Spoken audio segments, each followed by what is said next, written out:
Bonsoir, merci d'être fidèle à ce deuxième rendez-vous. J'ai eu de très bons échos de la fois dernière et c'est vrai que l'idée que j'ai essayé de développer dans ce livre est très réjouissante par beaucoup d'aspects, dans la mesure où elle est au cœur d'un ensemble de questions et de sujets qui en général sont complexes à comprendre. Nous avons vu la fois dernière comment tout un univers découlait du fait que Dieu se nommait du nom de l'être.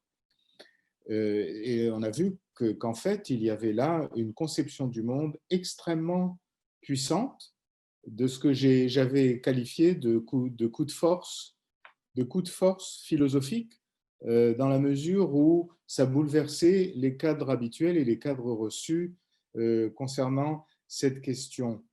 Je voudrais aujourd'hui partir du fait que dans la conjugaison hébraïque, le verbe être et par conséquent la divinité, le nom de l'être, c'est le tétragramme, je le rappelle, le nom imprononçable, YHVH en français, le nom de l'être ne se conjugue pas au présent. Et il y a là quelque chose de considérable sur le plan des conséquences intellectuelles et mentales. Représentons-nous le problème pour traduire la fameuse parole de Descartes, je pense donc je suis. Je pense, nous pouvons le dire en hébreu, mais je suis.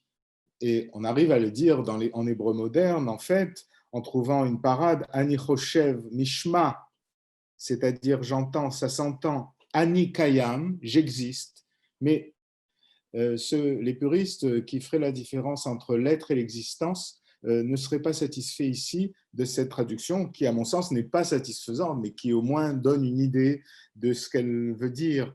Donc, le présent du verbe être est impossible. Pour dire je suis, on est réduit à dire moi, je, Ani, Anochi, on trouve Anochi Hachem, je suis l'Éternel, etc. Et Dieu peut se dire aussi au futur, je serai, qui est un de ses noms, lorsque dans le récit de l'Exode, Dieu se présente comme je serai. Mais c'est lui qui dit je serai. Nous prions, si nous le prions, nous prions je serai. Et donc, et de même, le problème se déploie autrement avec le tétragramme qui est construit avec le préfixe du futur de la troisième personne du singulier. Donc, c'est il et sera. Nous parlons de Dieu comme il, mais à la rigueur, si nous nous adressions à lui à travers ce mot, ce nom, nous lui parlerions en lui disant il, c'est-à-dire en pensant qu'il est. En fait, ça signifie tout simplement que la personne divine est inaccessible de façon immédiate, directement. C'est toujours du dehors qu'elle est abordée, à côté, dans le retrait, justement, comme on l'a vu jusqu'à présent. Lorsque nous disons je suis celui qui a fait cela, bien, nous disons en hébreu Anihu chez Asa. Je, lui qui a fait ceci.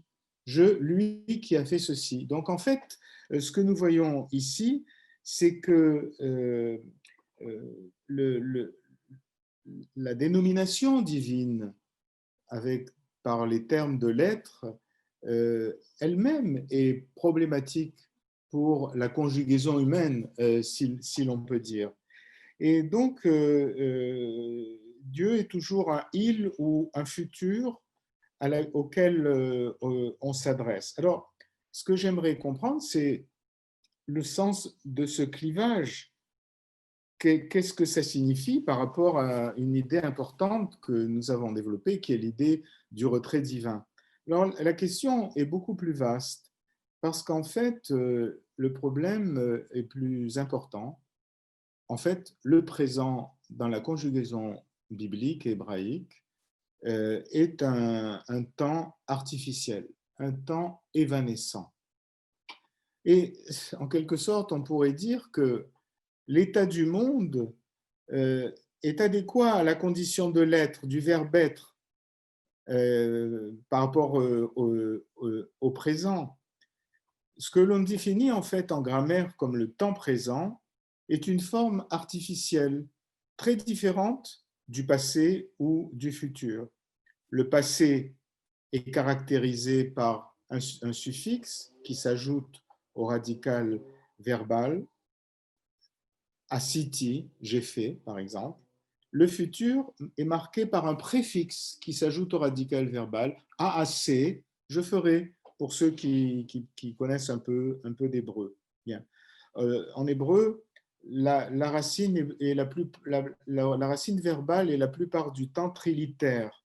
Et donc, on ajoute un préfixe ou un suffixe pour former le futur ou le passé. Mais au présent, on emploie en fait le pronom personnel et on pourrait dire le participe présent, qui est aussi une forme de gérondif, on pourrait dire. Pour dire je fais, eh bien, on dira moi je, Annie, en faisant, à faire. Mais il n'y a pas une fusion entre l'acteur et son action dans le monde qui découle d'un créateur qui se nomme du nom de l'être. Il y a donc une sorte de...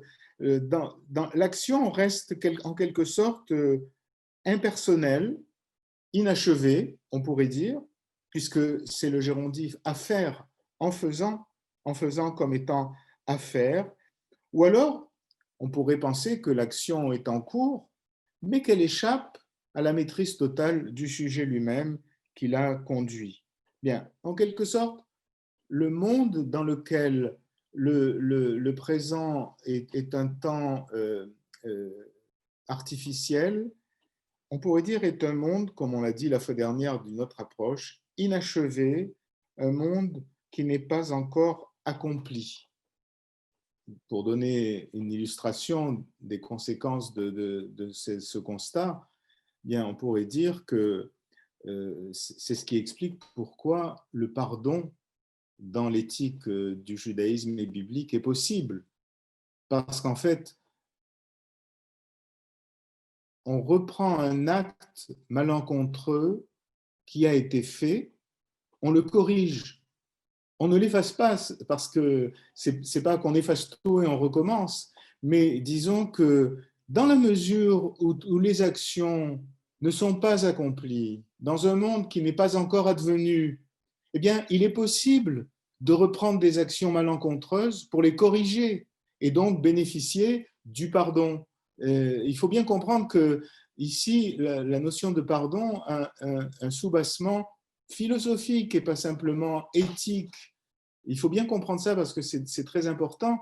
Ça va de pair avec toute une conception du monde. Et nous l'avons dit la fois dernière, la conception du monde hébraïque est la conception d'un monde inachevé, en suspens, mobile, qui est supposé aller vers un objectif, vers une réalisation, mais qui se fait encore attendre et qui rend donc possible une variabilité de la temporalité. Si un acte que j'ai fait au passé peut être repris pour être corrigé et amendé, c'est que le passé n'est pas absolument résolu, n'est pas absolument passé. Il y a en lui encore une possibilité qui permet justement à l'homme de se reprendre. Et donc, on pourrait dire qu'il y a là une vision du monde bien plus vaste qu'un système de commandements, de mitzvot, de moralité. Et c'est en cela qu'il y a une métaphysique hébraïque et qu'il y a une philosophie hébraïque. C'est qu'en fait, toutes les prédispositions du texte biblique s'appuient sur cet arrière-plan, sur cette conception du monde, de l'être et de la condition humaine. Et donc, cette fragilité du présent, le fait que dans le présent, il y a une sorte de clivage entre l'acteur, Annie, moi, et l'acte que je fais et l'acte qu'il fait, montre que les choses ne sont pas complète qu'il il y a du jeu.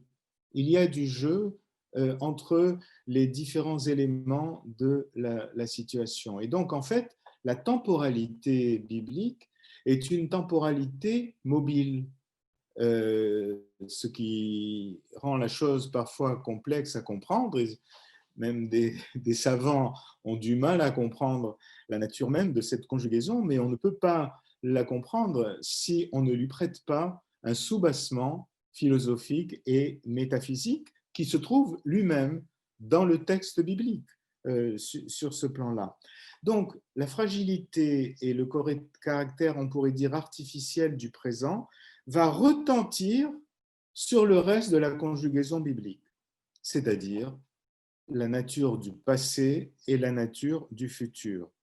Il y a en effet dans le texte biblique, et uniquement dans le texte biblique, pas dans l'hébreu moderne, c'est très important à signaler, un dispositif qui permet d'exprimer le futur par un passé précédé de la lettre Vav. La lettre Vav qui est la 6e lettre de l'alphabet, qui signifie en général la conjonction de coordination, et peut avoir d'autres significations, c'est un crochet, le Vav. D'ailleurs, sa forme ressemble justement à un crochet. Donc, il est possible d'exprimer le futur par un passé précédé de la lettre Vav, et le passé par un futur précédé de la lettre Vav. Ce procédé, ce dispositif s'appelle le dispositif du Vav ha'ipur, c'est-à-dire du Vav renversif, ou certains disent conversif. On comprend que l'hébreu moderne ait laissé tomber ce dispositif parce que c'est une langue adaptée à la modernité, et une modernité dans laquelle les temps, la temporalité serait fluctuante, serait ingérable. Imaginons les emplois du temps, imaginons un univers dans lequel le temps c'est de l'argent, où l'homme a l'ambition de maîtriser la temporalité, ce serait la pagaille qui s'instaurerait. Pourtant, c'est une forme grammaticale à mes yeux très révélatrice de la société hébraïque biblique, en tout cas de cet univers-là, du système que nous décelons dans le texte biblique. Donc, cette conception du temps est adéquate au fait à l'idée que le monde est encore en suspens, qu'il est inachevé, qu'il est susceptible d'être repris, susceptible d'inspirer un mouvement. Cette situation, en fait, une situation dans cet univers-là, n'est jamais entièrement rassemblée dans le temps présent. D'ailleurs, dans le temps présent, plein de potentialités sont à l'œuvre, mais qui ne se manifestent pas ni ne se concrétisent pas nécessairement. La situation telle dans cette perspective, une situation ne peut pas être achevée dans un passé radicalement révolu. Parce qu'en fait, dans la perspective de la grammaire hébraïque, il peut y avoir un passé effervescent qui porte en lui le germe du futur. Le terme d'ailleurs de passé est un terme fascinant. Avar signifie passé, traversé, évidemment, mais c'est le terme qu'on utilise pour dire le oubar, l'embryon. L'embryon, pure potentialité, qui n'est pas encore sorti à la lumière du jour. Et donc, si vous voulez, cette potentialité, elle est inscrite dans un passé qui ne passe jamais totalement, qui est encore en jeu et qui est encore un plan de travail, si on peut dire, un espace de construction. Alors, nous avons donc, ou alors il y a des futurs qui sont morts-nés avant même d'être nés. Et donc, quand nous lisons le texte biblique à travers ces formes verbales, elles ne sont pas seulement techniques, mais elle porte également un sens philosophique. C'est ça qui est important de comprendre.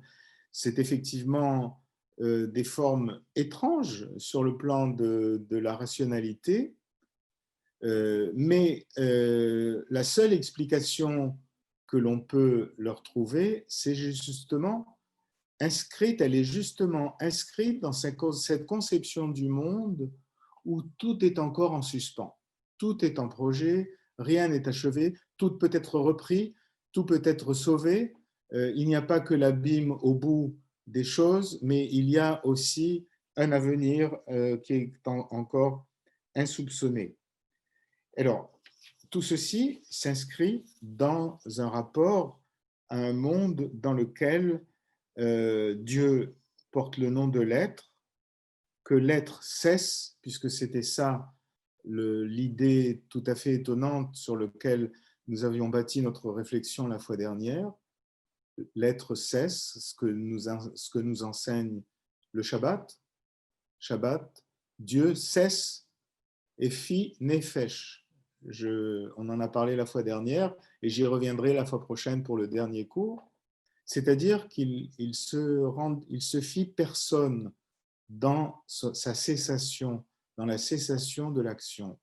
Et donc, un univers dans lequel l'être cesse, c'est un univers étrange qui demande à être compris dans cette mesure-là. Et en fait, l'absence de présent véritable traduit dans les faits cette réalité d'un monde inachevé ou dans lequel, si vous voulez, le présent, la présence s'est absentée du présent.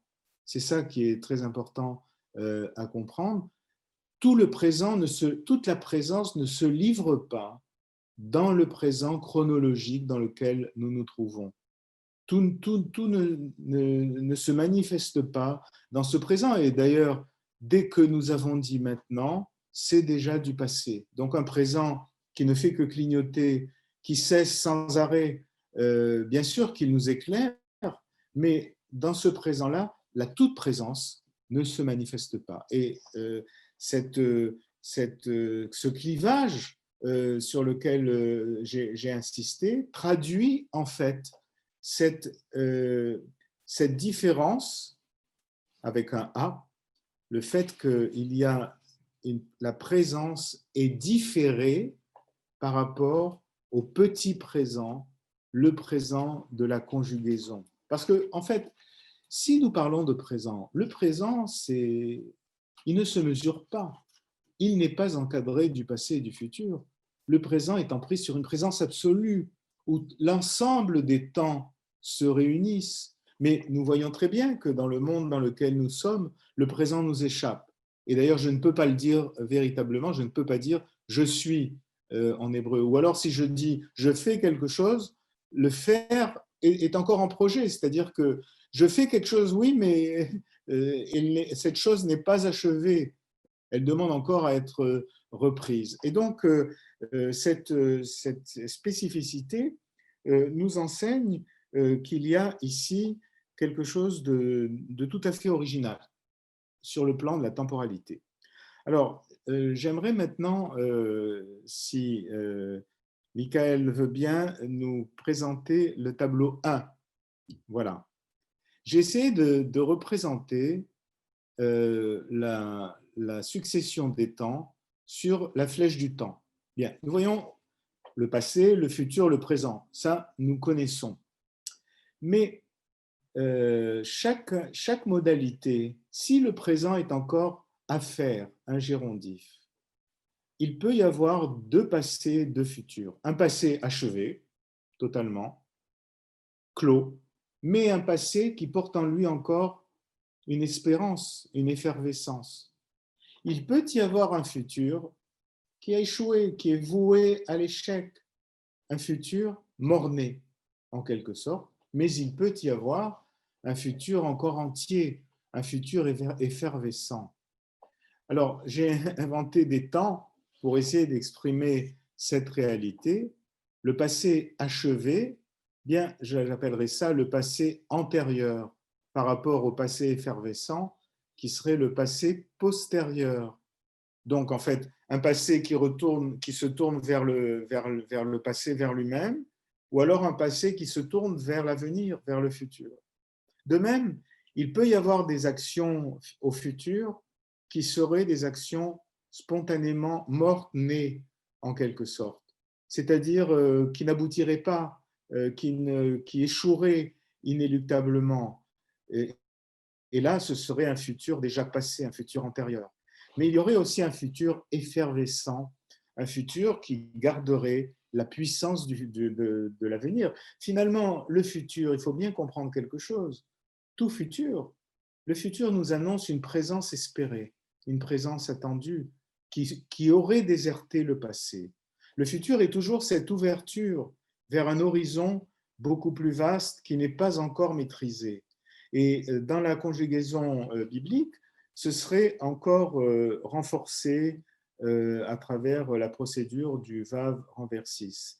Mais tout ceci découle du fait que le présent n'est pas encore totalement réalisé, qu'il reste en puissance au moment où il est vécu, au moment où il se dit, dans la mesure où il nous dit que le monde dans lequel il se déploie est encore inachevé et donc que la toute présence ne peut pas se manifester dans ce monde inachevé.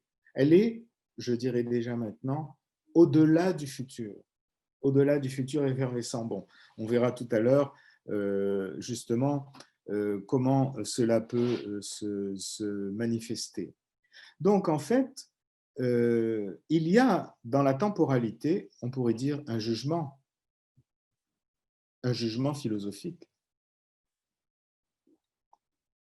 Ce jugement, c'est celui qui est porté par celui qui parle, par le texte lui-même, en l'occurrence. C'est un jugement qui se prononce sans doute en fonction d'une référence. Quelle est cette référence? Bien, on pourrait dire très rapidement que c'est le projet divin pour l'humanité. Si vous rapportez au tout début du livre de la Genèse, vous verrez qu'en fait, tout le livre de la Genèse ne fait que raconter les échecs successifs du projet humain, de la divinité. Et là, il faut bien comprendre quelque chose qui est très profond. On va revenir dans un instant là-dessus. C'est qu'en fait, Dieu s'est retiré pour faire place à l'homme, mais faire place à l'homme pour qu'il se fasse, pour qu'il achève sa complétude. L'homme est créé inachevé. Il est inachevé dans la mesure où il est appelé à devenir semblable à Dieu, le Créateur, en étant lui-même créateur. C'est-à-dire que pour ressembler au Créateur, en plus d'être une créature, il est appelé à un acte de création. L'acte de création, ben, c'est ça le modèle, le projet humain pour l'homme de la divinité. Ce projet a échoué sans cesse jusqu'à Abraham, où il entame une nouvelle histoire. Et en somme, le monde est inachevé justement pour que l'homme achève sa ressemblance à la divinité. C'est ainsi qu'on peut comprendre le retrait divin, le suspens. Le suspens fait place à l'histoire de l'homme, à son déploiement. Et par conséquent, c'est en fonction de l'horizon qui est promis à l'humanité que la temporalité est jugée, que la temporalité, en fait, vécue par l'univers biblique, est l'objet d'un jugement. Donc, en fait, ce qui est mort-né se décide par rapport à ce qui aurait dû devenir, à ce qui aurait dû être. Ce qui est déjà passé mais qui n'a pas été achevé et qui est donc effervescent, porte en lui, je dirais, une dimension, pour aller vite, de résurrection, une dimension d'accomplissement. Et donc, il faut bien comprendre que derrière cette conjugaison, il y a un jugement par rapport aux critères en fonction duquel on pense, que la présence n'est pas toute présente dans le présent contemporain. Bien. Donc, en fait, il y a ici, derrière une temporalité originale, tout un univers philosophique également et métaphysique qui nous aide à comprendre pourquoi il y a une mobilité dans la conjugaison hébraïque, dans la temporalité hébraïque. Alors, pour mieux comprendre la chose, il faut se rendre compte aussi que dans la flèche du temps que nous avons vue, il y a quand même une séquence manquante et qui est en fait capitale parce qu'elle explique la mobilité dont j'ai parlé. C'est que le récit de la création du monde ne commence pas par la création. Alors, c'est une idée qui peut sembler bizarre par rapport à ce que l'on sait, mais il commence après que le, le commencement, le réchit, alors du mal à traduire réchit par commencement, l'entête, comme dirait Chouraki dans sa traduction, pour troubler l'idée qu'il s'agit d'un commencement, dans un réchit, créa Dieu le ciel et la terre, etc. Voilà, Bereshit, bara, Elohim. Donc en fait, le récit de la création, c'est-à-dire le début de la temporalité, le verbe bara, c'est un passé simple, ok. Donc le début de la création est marqué, commence par poser le réchit, avant même le commencement. Donc en fait, ce serait un commencement d'avant le commencement, ou alors le vrai commencement, mais sans commencement. Mais en fait, euh, euh, cette mise à part du réchit, c'est ça qui exprime aussi le Shabbat, le retrait. On met à part le réchit pour commencer. Donc en fait, on retire du compte temporel une origine d'avant l'origine, en quelque sorte. Et c'est ça qui est aussi complexe à comprendre parce que c'est une origine qui se dérobe à la saisie. Bereshit, bara Elohim, etc., etc.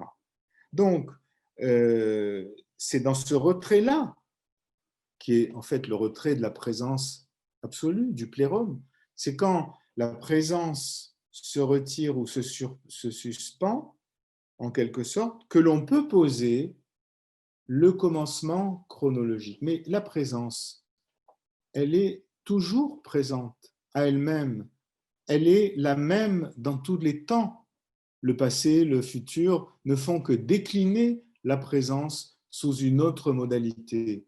Il y aurait une vision possible qui est peut-être celle du prophète, qui vise la rose des temps, si vous voulez, comme on peut le dire, à savoir qui se déplace dans les temps comme à travers un espace sur ce plan-là, puisqu'en fait, le retrait suppose non seulement un moment temporel, mais aussi une dimension spatiale qui fait place d'ailleurs au makom, au lieu qui est dévolu à l'homme. Je vous rappelle ce que nous avions vu la fois dernière. Lorsque Moïse demande à Dieu de le voir, Dieu lui dit tu ne me verras pas sans mourir, etc. Mais il existe une place avec moi, makom. Et makom, c'est là où l'on est dans ce rapport, en quelque sorte, avec la divinité. Donc, en fait, Réchit, c'est le retrait de l'être, la toute présence de l'être, qui permet que la temporalité qui se décline passé, présent, futur puisse être posée, se développer. Mais ce réchit, d'ailleurs, il est tout à fait euh, étonnant parce qu'en fait, euh, il, il annonce que la présence ne s'est pas réalisée dans le temps et qu'elle est en futur de réalisation, de manifestation. Donc, ce qui est retiré, en fait, c'est la toute présence, et on pourrait dire le retour de l'être dans le monde qu'il a en fait déserté. Et là, il y a un jeu de mots hébraïque qui est très intéressant et très significatif, qui met en parallèle Réchit et She'erit, le début et le reste. Alors, ce sont deux mots formés des mêmes lettres dans un ordre différent. Mais en fait, ce qui nous apparaît comme retrait, c'est-à-dire diminution, c'est ça qui reste quand la présence s'est retirée.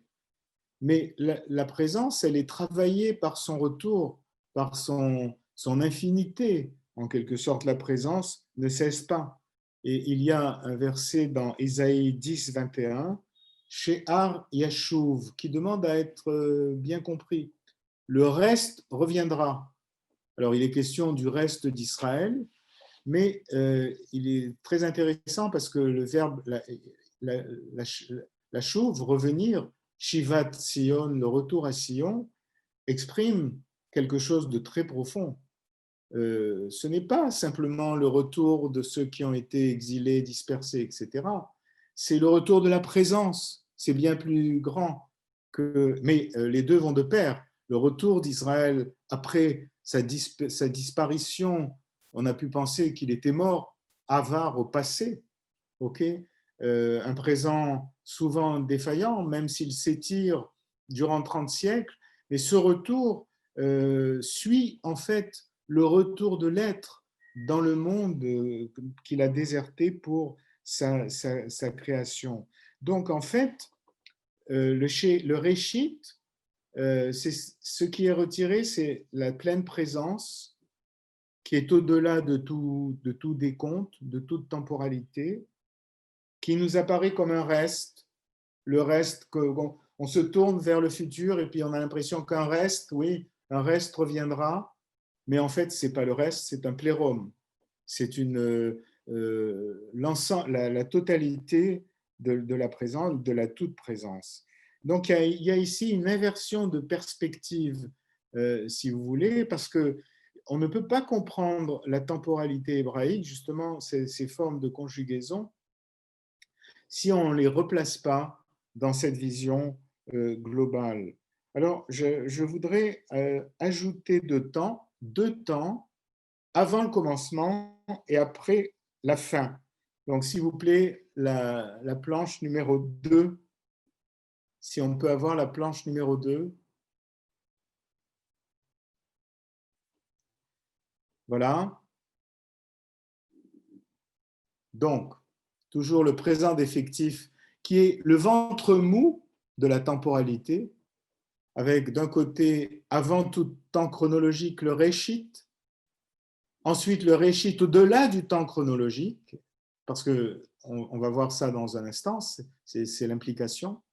Et on pourrait dire que le réchit, c'est un futur antérieur, en quelque sorte.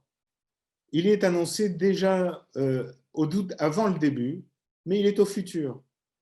Alors que le shérit, au-delà du futur simple, serait un plus que futur, parce qu'en fait, au-delà du futur, il y a la présence dans son ensemble. Et donc, je rajouterai ici ces deux temporalités qui encadrent en fait la temporalité que nous avons vue. Donc, en fait, le plus que futur, on pourrait dire que, ou alors on pourrait l'appeler le présent postérieur, si l'on pouvait dire, il ouvre sur un univers qui modifie la nature même du monde. C'est-à-dire qu'il y a une dimension, on pourrait dire, eschatologique dans cette temporalité. Il faut bien comprendre, c'est justement lorsque le Talmud, dans le traité Sanhédrin, pas encore, mais bon, laissons, 94a, nous dit que ce monde, alors, nous donne une date de la destruction du monde et en nous disant que ce monde, aucun œil ne l'a vu. c'est que ce que l'on peut penser, c'est que le retour de la présence dans son absence est un bouleversement considérable dans l'odyssée de l'être. Parce que, à travers cette histoire, c'est le déplacement de l'être, en quelque sorte. Dieu passe, si l'on peut dire, comme il est dit dans l'Exode, lorsque Moïse veut le voir, Vayavor, on va parler de Vayavor justement, il passa. Alors, en somme, la création, on pourrait dire, à travers cette odyssée de l'être, est une diffraction de la présence.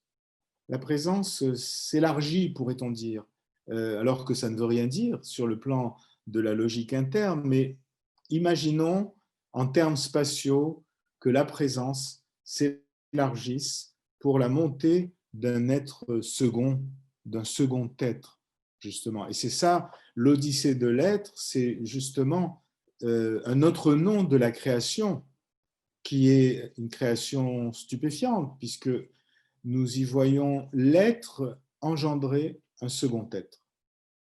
C'est-à-dire, c'est impossible, puisque l'être, il est lui-même partout, toujours présent à lui-même, et il n'y a pas de second.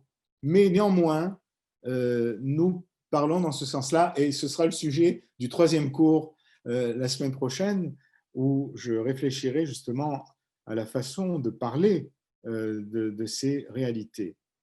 Donc, alors, on peut retenir en fait qu'il y a deux modalités. Une action déjà faite et donc au passé qui peut connaître une puissance d'avenir. Donc, le passé n'est pas mort et enterré une fois pour toutes. Dans ce cas-là, elle est exprimée, pour dire donc le passé, par un futur renversé. Alors, est-ce qu'on peut voir la planche 3 ?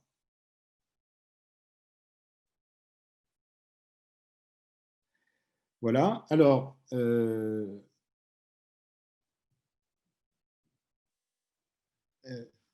soit exprimé par un futur renversé, par exemple, nous dirions, il est dit dans le texte biblique, justement ce verset à travers lequel Dieu communique à Moïse comment il peut être vu, Vaya avor Hashem al panav. Dieu passa, traversa sur son visage, je traduis littéralement pour montrer la complexité de la phrase. C'est ça la révélation divine. Et Moïse d'ailleurs se cache pour pouvoir voir, ne pas voir en fait. Mais c'est ça la révélation. Or, le terme ici, Vaya avor, est très intéressant parce qu'en fait, il est un futur avec un vav renversif pour exprimer un acte passé. Donc, en fait, quand Dieu est passé devant Moïse, il passe toujours encore. C'est-à-dire que le passage de Dieu n'est pas un passage au passé radical, au passé fini et déterminé. Il passe sans cesse parce que justement, c'est la présence qui passe devant Moïse d'une certaine façon. Alors, comme je vous le dis, la fois prochaine, nous essaierons de voir l'économie de ce système-là. Ça veut dire que le passage divin est encore gros d'une présence et de 1000 passages et il n'est jamais au passé. Même si dans l'histoire chronologique des hommes, il s'est passé devant Moïse et pas ailleurs. Donc en fait, ici, Vaya Avor exprime une action encore à faire, une action encore à faire au futur, mais qui n'est pas achevé. Alors, est-ce qu'on peut voir la planche 3 ou la planche 5, si je ne me trompe pas? Non, voilà. Je vous ai conjugué le verbe la'avor, passé, traversé. Avar, c'est le passé. Vaya avor, le passé effervescent. Ve avar, le futur mort-né. Ya avor, le futur. Et Aover, qui est le présent, qui veut dire passant, en passant. Vous voyez, qui vient, comme si ici l'acte de passer était parallèle au sujet qui passe, sans aucune réalisation. Donc en fait, nous avons parlé de Vaya Avor, ok, comme étant justement un passé effervescent. Le futur mort-né serait Ve'avar, que nous avons ici après au vert. C'est-à-dire qu'en fait, ici, j'exprime un futur par un passé renversé. Et donc, c'est très mauvais. Ça veut dire que l'action n'est pas susceptible de réussir. Sur le plan du projet humain, évidemment. Donc, en fait, il y a là un jugement qui, ce n'est pas simplement des formes grammaticales, il y a un jugement qui est porté par des formes grammaticales. Alors, c'est évidemment, peut-on parler de cette façon-là? Peut-être pas. En tout cas, le texte biblique parle de cette façon-là. Et donc, il y a ici un jugement qui émane de l'auteur biblique, du texte biblique, qui nous informe sur le fait que telle action à un moment donné aura une suite positive ou une suite négative, en quelque sorte. Bien. Alors, est-ce qu'on peut avoir la planche 4, parce que je crains de m'emmêler ici les pinceaux.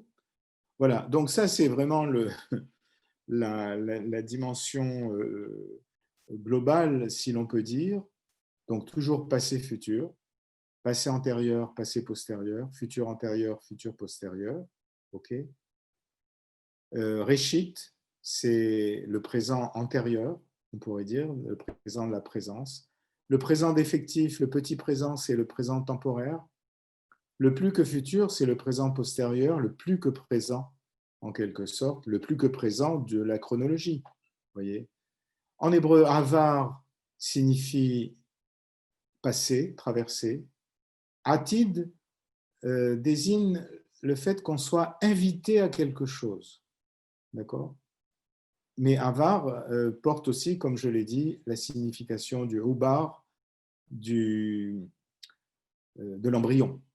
Et d'ailleurs, cette comparaison, cette métaphore est tout à fait cohérente avec l'ensemble, car Dieu est nommé comme étant Rahaman, c'est-à-dire matriciel, le retrait divin. L'homme inachevé, c'est un rapport de matrice à embryon. Le projet humain, c'est la naissance. Nous sommes en quelque sorte dans un monde utérin, un monde des limbes, un monde qui n'est pas encore advenu.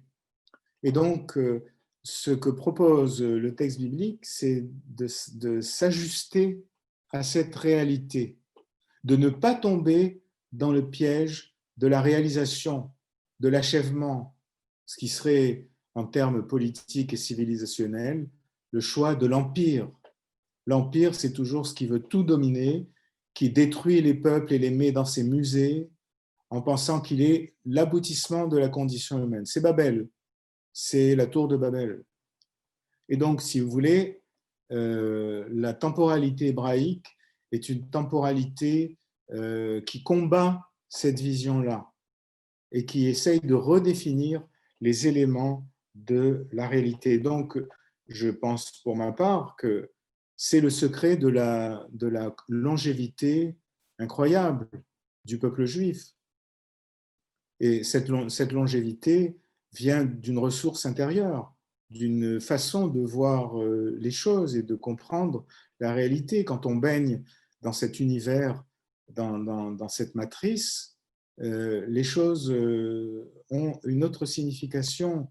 Et il y a toujours, si vous voulez, l'effervescence phénoménale du réchit qui n'a jamais disparu, mais qui s'annonce sans cesse par-delà son oubli, son extinction, etc. Israël est toujours dans la présence, il est toujours devant la présence. Le Mahamad Arsinaï, la tenue du mont Sinaï, elle est permanente. Nous sommes toujours devant le mont Sinaï, même si le destin du Ham Israël, du peuple d'Israël, souffre toutes sortes d'avanies et toutes sortes de catastrophes et de difficultés, de fragilités extrêmes. Mais je crois qu'il y a là une leçon de vie tout à fait extraordinaire, mais qui se fonde sur une pensée extrêmement élaborée et extrêmement réelle. Voilà, donc on peut revenir voilà, merci. Alors, à partir de là, il y a beaucoup de conséquences philosophiques qui découlent. Tout d'abord, sur la réalité du monde. On a vu déjà que le monde en hébreu, olam, c'est haelem, la disparition et l'absence. Nous vivons dans un monde, un vide, dans le vide. Ce vide peut s'avérer être un néant. Nous pouvons y sombrer. Nous pouvons tenter de combler le vide, c'est l'idolâtrie. Nous pouvons tenter de marcher avec lui, c'est le judaïsme, justement, dans cette perspective-là. Mais pour marcher avec lui, il faut s'inscrire dans sa temporalité à ce niveau-là, ce qui n'est pas évident, il faut le reconnaître, notamment en termes politiques, sur le plan de la politique, parce que les Juifs sont un peuple et donc ils sont inscrits aussi dans l'histoire politique, l'histoire des peuples. Mais disons que cette odyssée de l'être nous présente une temporalité qui est animée d'un retour. J'appellerais ça le mouvement du retour. Alors, d'ailleurs, j'ai parlé d'Odyssée, j'ai choisi ce terme volontairement. L'histoire de l'Odyssée, c'est aussi l'histoire d'Ulysse, qui revient vers sa patrie. Alors, je ne dis pas, il serait intéressant de comparer les deux. Je crois qu'une fois, Lévinas y a fait mention, mais terme pour terme, il s'agirait, c'est très intéressant d'établir cette correspondance, puisqu'en fait, c'est l'odyssée de la condition humaine qui est contée ici. La condition humaine qui est représentée on pourrait dire, ce scénario, pourrait-on dire, pour aller vite. Ce mouvement du retour, évidemment, ce n'est pas seulement le retour d'Israël, le retour d'Israël à Sion. Ça l'est, bien sûr. On a touché un mot la fois dernière de l'Odyssée abrahamique. Abraham, en fait, c'est l'exemple parfait.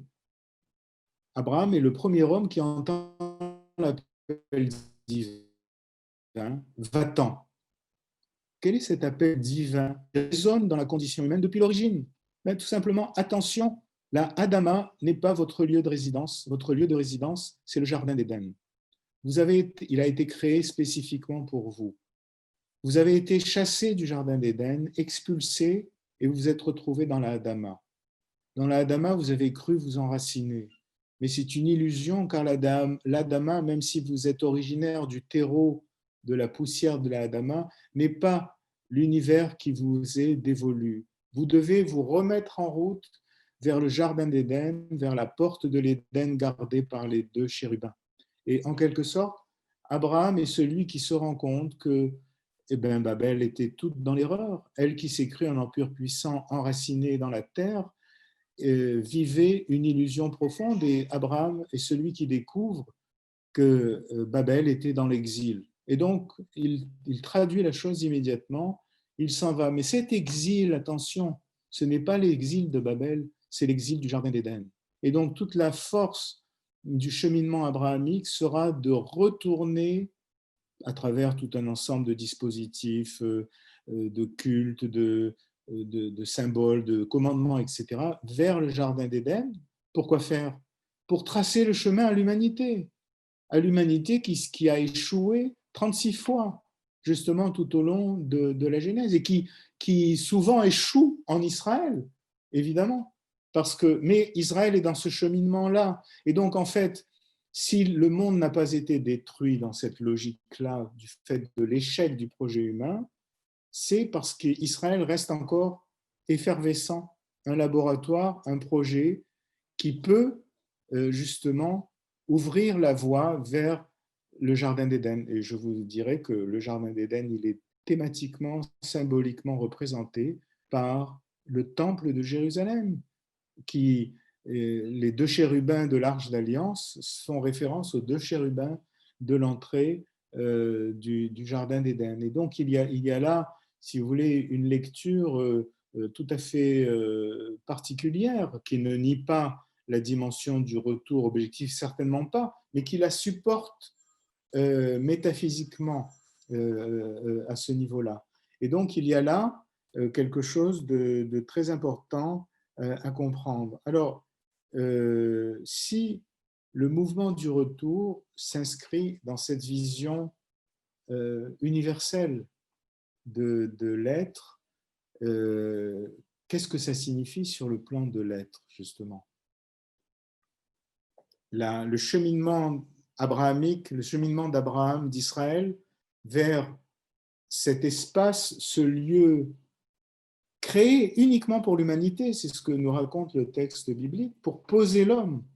Et c'est dans ce lieu que naîtra le second être de l'homme, à savoir Ève. D'où l'importance considérable de cette thématique pour comprendre justement comment elle se cherche à travers la perdition de l'humanité. Et donc, alors que signifie ce mouvement concernant l'être? Bien, je définis ça comme le mouvement de la Kedusha. Je vous rappelle que le terme de Kedusha est traduit par sanctification, la sainteté. C'est pas faux, mais c'est tout à fait illusoire. Kedusha signifie la séparation. Alors, il faut comprendre, ce n'est pas la séparation magique par rapport à ce qui est puissant et non puissant. Non, c'est la séparation fondatrice. Alors, la Kedusha concerne la divinité. Il y a même tout un passage de la prière qui s'intitule la Kedusha. C'est un des moments les plus forts de la prière journalière, de la prière des Juifs. Et donc, et nous avons justement dans cette prière le rappel d'un verset d'Ésaïe. Alors, le verset d'Ésaïe, voilà comment le traduit le consistoire du 19e siècle. Saint, Saint, Saint, l'Éternel Sébaoth, toute la terre est pleine de sa gloire. Alors, bon, d'accord, mais ce n'est pas ça du tout. Il y a une plus grande profondeur dans ce texte, car il faut lire séparé, séparé, séparé. On verra pourquoi 3 fois. Hachem des multitudes, Sébaoth, qu'on comprend souvent le Dieu des armées. Le plein de la terre et sa gloire. Alors là, se pose un problème. Qu'est-ce que c'est que cette gloire qui se dit en hébreu kavod? Dans la vision prophétique, comme c'est très bien expliqué aussi par un philosophe juif du Moyen-Âge, Saadi Gaon, le kavod, en fait, c'est un effet d'optique créé par la divinité pour communiquer avec l'homme. On en parlera la fois prochaine. Et en fait, kavod, certes, signifie la gloire, l'honneur, mais il a une signification bien plus importante.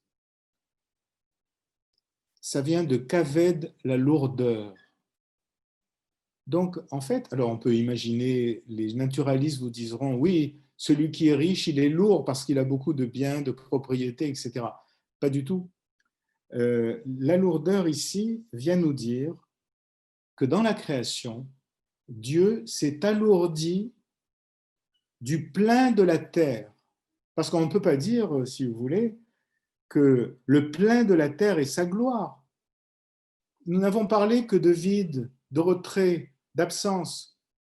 On ne peut pas imaginer que la plénitude soit au rendez-vous de cette traduction-là. Et donc, il faut bien comprendre que s'il y a gloire divine, c'est que Dieu s'est alourdi d'un second être, la création humaine, et qu'il s'est alourdi de ce second être en se séparant de lui-même. pour faire place, Makom, au second être. Comment s'est-il séparé de lui-même? Eh bien, nous le lisons très simplement dans les 2 premiers chapitres de la Genèse, la distinction entre Hachem, le tétragramme, et Elohim. Cette dissociation désigne 2 dimensions de l'acte de création à ce niveau-là.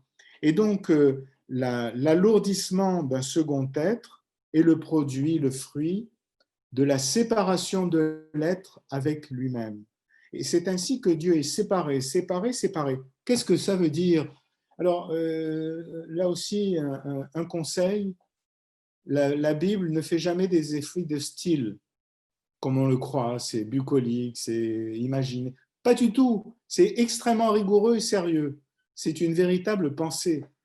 Le triplage, le triplement, si on peut dire, de la séparation a un sens justement dans cette création. Alors, on pourrait dire que j'appelle ça le mouvement de la Kedusha, le mouvement de la séparation-sanctification. À mon sens, c'est une dialectique autre qu'hégélienne à ce niveau-là. Tout d'abord, première étape, Dieu se sépare de lui-même pour faire place à l'homme. Séparé, premier niveau. Deuxièmement, la prière dit séparer, le texte dit séparer encore. Dieu se sépare de cette séparation et il rejoint l'infini. C'est-à-dire que dans la séparation, Dieu ne perd rien, ne devient pas plus petit, ne disparaît pas. Il rejoint l'infini, nous sommes dans la finitude. Donc la deuxième séparation. Troisième séparation. Dieu revient dans son retrait, dans le retrait duquel il s'est retiré pour faire place à l'homme. Il revient dans son retrait, c'est-à-dire qu'il manifeste sa présence au monde en même temps que l'homme renonce justement à remplir le vide divin. Parce qu'en fait, là, il y a une condition pour que Dieu se manifeste à nouveau, c'est que l'homme adhère à cette odyssée lui-même. Et donc, en fait, c'est en faisant le vide en lui, dans son univers, qu'il fait place au retour d'une présence divine et l'accès au nom divin imprononçable. Donc, en fait, nous avons ici peut-être une forme de démonstration qui nous dit que la séparation a eu lieu et n'a pas eu lieu. C'est une façon de parler. J'en parlerai la fois prochaine.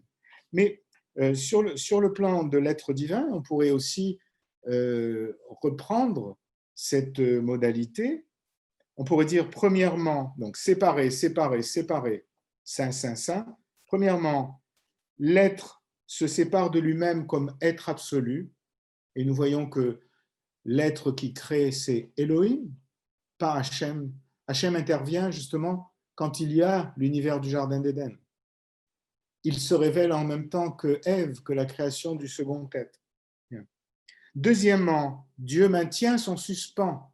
Le monde ne disparaît pas, au contraire, il maintient son suspens, c'est-à-dire que l'éloignement divin rend possible l'immanence humaine. Il faut bien comprendre ça, quelque chose de très étonnant. Dans la conscience hébraïque, c'est en s'éloignant qu'on se rapproche, en tout cas de Dieu, et même d'ailleurs de l'être humain, de l'être aimé, puisque, je l'ai dit la fois dernière, le mariage se dit kiddushin, c'est-à-dire séparation. Pourquoi séparation? Parce que c'est sur la base d'une séparation qu'il y a une alliance. Là où il y a fusion et confusion, il n'y a pas d'alliance, justement. Et c'est ça qui est en jeu, justement, dans ce système-là. Donc, il maintient son suspens. Là, je ne peux pas le développer, mais nous pouvons comprendre le nom de Dieu qui se dit Shaddai, qui n'est pas le dieu des volcans comme le pauvre Freud a pu le penser, mais qui est une explication intéressante pour nous dire le sens de ce terme-là dans la pensée rabbinique. Shaddai, c'est Shedai, et on intercale chez Amar Dai, qui a dit assez. Qui a dit assez, c'est-à-dire qu'il en a assez pour lui. Il ne devient pas plus petit en créant l'homme, et qui est dit assez à ma puissance. Je suspends ma puissance pour que l'homme puisse apparaître. Et ça donne un, un, comment dire, une parole talmudique qui est le puissant, le héros, celui qui domine son instinct. Yitzro, et donc celui qui domine sa création. En fait, c'est lui qui est le véritable puissant. Donc, en fait, le troisième terme, c'est Dieu se sépare de son retrait. Et c'est là ce qu'on peut appeler la bénédiction, c'est-à-dire qu'en fait, la soustraction du début s'avère être un surplus, un surnuméraire, au-delà de tout décompte, au-delà de tout compte, en quelque sorte. C'est justement ce qu'on appelle la bracha, la bénédiction. Donc, il y a là une pensée extrêmement rigoureuse dans cette problématique. Alors, il y a, comme je l'ai dit il y a un instant, une dimension évidemment eschatologique, car le retour de la présence dans le monde de l'absence implique un bouleversement général de l'économie de l'être. Okay, donc, nous pouvons être assurés, au-delà de notre faible existence, de notre existence limitée, de l'humanité fragile perdue dans le cosmos, il y a un avenir pour l'être, parce que l'humanité est un état de l'être, de cette odyssée, de cette transhumance en quelque sorte. Et donc, il n'est pas dit qu'elle s'arrête à notre niveau, au niveau de l'homme tel qu'il est ou qu'il sera. Elle ouvre sur un bouleversement de l'être, justement. Bon, je ne peux pas, je me réfère au Talmud, aucun œil ne l'a vu, je ne peux donc pas en parler, mais il faut avoir cette perspective en tête. Alors, à partir de là, je vais bientôt terminer pour les questions. Il y a toute une pensée, même une psychologie qui découle. Parce qu'en fait, la création, le fait que Dieu se retire pour faire place, on pourrait penser qu'elle induise une dette infinie. La dette d'ailleurs que nous ressentons face à nos parents qui nous ont donné la vie. Une dette qu'on ne peut jamais rembourser, qu'on rembourse sans doute en ayant des enfants sur ce plan-là. Mais ici, justement, il y a dans cette vision une gestion du problème de la dette infinie, si vous voulez, qui est déterminante. C'est-à-dire, la dette, ce sentiment de dette peut conduire psychologiquement, humainement, à une sorte de persécution de soi, à un malheur extrêmement profond. On pourrait dire, par exemple, pour illustrer la chose, si je fais référence au chapitre 22 de Béréchit, de la Genèse, le fameux sacrifice ou non-sacrifice d'Isaac.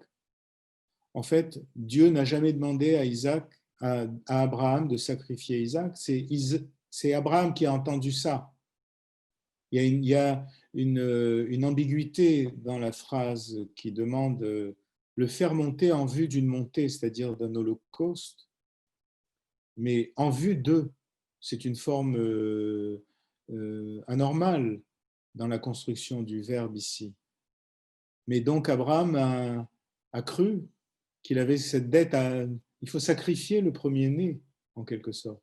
Et tout le système biblique du rachat des premiers-nés, des bikurim, des prémices, etc., a cette vocation, justement, de dispenser l'homme de son angoisse de dette vis-à-vis du Créateur, dont tout vient, si vous voulez. Et là, la séparation a son sens également, parce qu'il s'agit de se séparer de Dieu, comme il est dit dans le texte de la Genèse, que l'homme et la femme se sépareront de leurs parents. Donc se séparer, si vous voulez ici, n'est pas un sort adverse, malheureux, mais au contraire celui qui fait être et qui libère justement de la pesanteur de cette dimension, puisque l'homme est un second être, il est second dans l'être, mais tout en goûtant à l'éternité de l'être. Et donc c'est cette ambivalence qui est le moteur de toute la perspective. Bon, voilà, mais ce n'est qu'un aperçu des extraordinaires possibilités intellectuelles et psychologiques, je dirais, qui découlent de cette conception du monde et de la réalité. Et je pense qu'on n'a pas fini de la découvrir et de la redécouvrir. Alors, si vous avez maintenant des questions et des interventions, Bevakasha. Merci Shmuel. On invite donc les auditeurs à lever la main, ceux qui veulent parler. On a déjà Monsieur Eliguez à qui je vais donner la parole.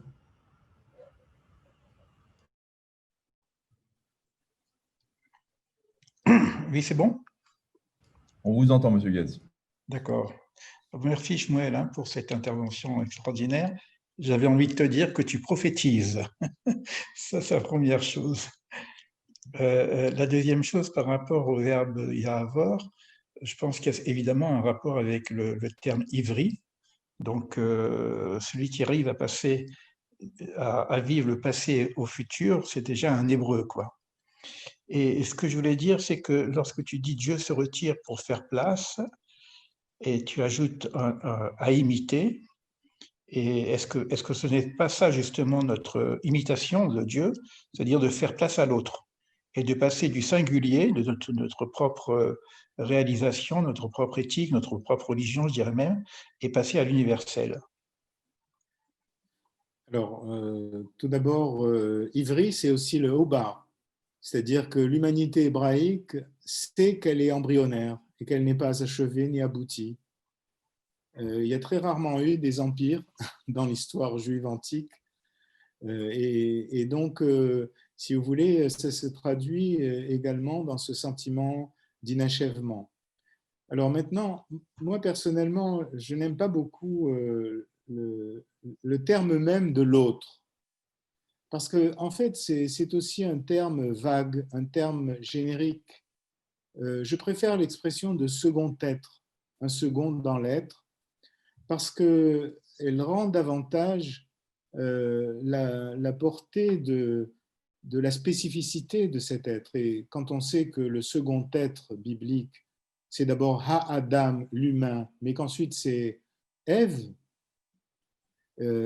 ça prend toute son ampleur à ce niveau-là. La naissance d'Ève est en quelque sorte une réitération de la création du monde. Adam est à l'image du Créateur. Le Créateur se sépare de lui-même pour faire place à Ha-Adam, mais Ha-Adam doit être séparé de lui-même par l'endormissement d'Adam pour faire place au second être, à savoir Ève. Et je crois que alors, cette dimension de la séparation et de la figure de l'homme et de la femme me semble très importante pour comprendre l'univers du judaïsme et l'univers biblique, parce qu'elle porte sens. Alors, est-ce que c'est... Oui, c'est le premier pas vers l'universel, mais je continuerai l'histoire parce que quand Ève se lève justement du sein de Ha-Adam, c'est là où elle désigne Monsieur Adam, qui était présent, mais qui ne se comportait pas, qui se comportait bizarrement jusqu'à ce moment-là. Donc il faudrait revenir au texte pas à pas pour le comprendre. Et donc il y a là, alors cette séparation, elle est infinie parce que quand Israël, bon, Abraham se sépare de Babel. Ensuite, Israël, quand il va être constitué, se sépara bien sûr de l'Égypte, mais se sépara aussi de lui-même en retirant du décompte des tribus la tribu lévitique. Puis la tribu lévitique se sépara d'elle-même à travers les Kohanim, et les Kohanim se sépareront d'eux-mêmes à travers le Kohen Agadol qui rentre dans le séparé des séparés, le Saint des Saints. Et donc, en fait, nous avons là une modalité générale, on pourrait dire. sans cesse se séparer de soi. Ça ne veut pas dire se nier, mais alors le modèle biblique, c'est ces dons successifs au temple, aux lévites, aux grands prêtres, etc., chaque fois qu'on se rapproche de la divinité. Et donc, ces dons, en fait, c'est très physique. Pour vous rapprocher de l'éternel, vous jetez du lest sans arrêt. Aujourd'hui, quand on monte à la Théba, à la synagogue, on fait un don. Bon, donc vous allégez votre compte en banque à ce moment-là pour vous rapprocher de la divinité, même si cet argent sert à l'entretien du culte, etc. Mais si vous voulez, le sens ultime, c'est que il faut sans cesse lâcher du lest pour s'approcher de la présence. Et donc, il y a une ritualité qui se met en place. Donc, c'est beaucoup plus qu'un universel abstrait, anonyme, générique, si vous voulez, parce que ça pose quand même le prochain comme une personne. C'est ça qui est important, et on verra la fois prochaine le sens du verset. Dieu s'arrêta et se fit personne, vaïna fash. On a dit qu'il ne faut surtout pas comprendre qu'il se reposa. Voilà. Merci, Shmuel. Magnifique, vraiment magnifique. Je crois que ce que j'ai dit au début, c'est très juste, hein. Tu prophétises, Shmuel. J'espère ne pas me tromper. Non, mais c'est magnifique. Merci beaucoup. En tout cas, c'est un beau recadrage. Merci. Merci Shmuel. J'invite Eva Tanger à allumer son micro si elle souhaite prendre la parole.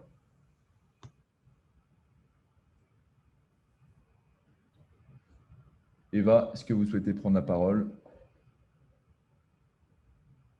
Alors à ce moment-là, je vais donner la parole à Jean-Jacques Benarouz. Parole, la voilà. Ah. On m'entend? Voilà. Oui, Et on je vous entend. remercie beaucoup Shmuel en relayant ce qui vient d'être dit. Ah, et est-ce qu'on m'entend? Je peux prendre la parole? On entend.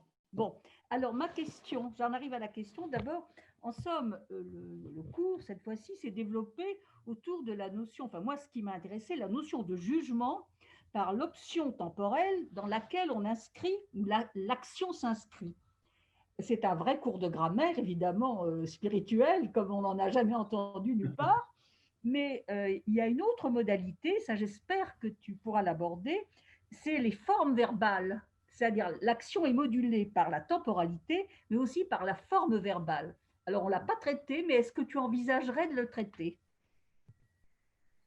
C'est-à-dire le radical trilitaire en règle générale. Oui, c'est-à-dire le radical qui peut évoluer vers un ifil, vers un oufal, vers un piel, vers un poil, voilà. Oui, ça c'est extraordinaire comme modèle. Surtout quand on essaye de le traduire en français, par exemple, ou dans une autre langue. Parce qu'on voit qu'en fait, autour d'un même radical, de multiples significations sont à l'œuvre, très éloignées les unes des autres, par exemple, dans la traduction. Mais en fait, en comparant justement toutes ces significations, ramenées à un seul radical, il y a tout un plan philosophique qui est ouvert. Alors ça, je l'ai traité dans le livre précédent sur la philosophie hébraïque. Justement, je l'ai traité parce qu'en fait, alors à ce niveau-là, la traduction devient un exercice spirituel extrêmement puissant. Oui. Parce qu'en fait, l'univers se recompose et se reconstitue quand on met en rapport toutes ces significations qu'on a en français, par exemple, avec le seul radical hébraïque. Et à partir de là, alors, le français est une langue très discursive grâce au latin et au grec. Et donc, alors, je dirais d'ailleurs, peut-être de façon abusive, qu'il nous aide beaucoup à comprendre l'hébreu biblique, si j'ose dire, parce que l'hébreu biblique est compact, condensé, alors que le français se déploie à ce niveau-là. Et donc, alors justement, un autre paysage apparaît quand on le comprend à partir de sa traduction des termes hébraïques. Et là, c'est le champ justement des racines trilitaires. Oui. Mais là, ça n'a. Alors, pourquoi les racines trilitères?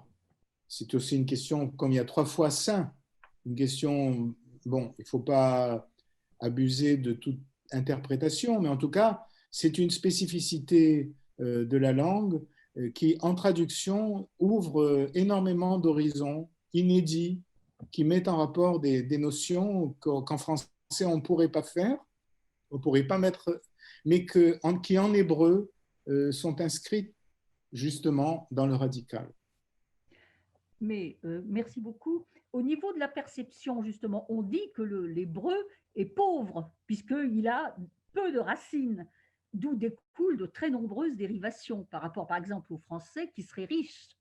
Et c'est ces notions-là, justement, au niveau linguistique, qui sont aussi à apprécier par la traduction, justement, par l'univers dans lequel on traduit. Non. L'hébreu biblique peut être dit pauvre d'une certaine façon, parce que la langue, si elle a toujours été travaillée, étudiée, n'a pas été parlée une longue période. L'hébreu moderne permet de tout dire en hébreu, quoique mon expérience de publication, beaucoup de formes, notamment de la philosophie postmoderniste, etc., sont incapables, on ne peut pas les exprimer en langue hébraïque, et donc il faut trouver des paraphrases pour signifier ce qu'on veut dire. Mais donc, l'hébreu moderne prouve que tout est dissible en hébreu aujourd'hui, la technique, etc. Mais comme je l'ai dit la fois dernière, je distingue entre le niveau de l'hébreu biblique, et le niveau de l'israélien, Ouais. à savoir l'hébreu moderne. Et j'avance autre chose en disant que, heureusement que nous avons l'hébreu moderne, parce qu'il nous permet de retrouver la philosophie hébraïque dans le cadre de l'hébreu. Et j'avais signalé la fois dernière que depuis toujours, la philosophie, cette fois-ci la philosophie juive et pas hébraïque, s'est exprimée dans des langues étrangères. Or, si j'ose dire aujourd'hui, l'hébreu moderne a une certaine étrangeté par rapport à la syntaxe de l'hébreu classique, de l'hébreu biblique. Mais ça devient un avantage, justement, parce que ça ouvre la porte au déploiement dans l'hébreu moderne d'une philosophie hébraïque qui retrouverait justement le sens effervescent des mots à ce niveau-là. Il y a d'ailleurs, j'avais signalé dans le précédent livre un texte, une correspondance entre Gershom Scholem et Franz Rosenzweig, justement sur ce sujet. Franz Rosenzweig, Gershom Scholem se rend compte que l'hébreu moderne a été construit sur un volcan. Le volcan, c'est l'hébreu biblique, c'est-à-dire des notions théologiques, alors que l'hébreu moderne, c'est des notions séculières. Et il dit, nous vivons sur un volcan, un jour ou l'autre, le volcan explosera, mais nous n'avons pas éduqué nos enfants pour faire face à cette explosion. Et donc, en fait, c'est une façon de reconnaître que l'hébreu moderne a recouvert l'hébreu biblique, mais l'hébreu biblique continue toujours à être là, et qu'un jour ou l'autre, il jaillira dans l'écorce durcie de l'hébreu moderne, l'hébreu adapté à une société. Parce que, en fait, qui dit langue dit socialité.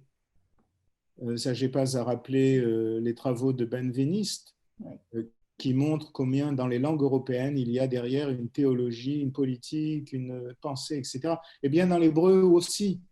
Et c'est ça qui me semble important à retrouver aujourd'hui. Merci. Merci Eva. Je vais donner à présent la parole à Jean-Jacques Benarous. Bonsoir, vous m'entendez? Bonsoir, oui, très bien. Oui, bonsoir, merci. Merci, Monsieur Trigano.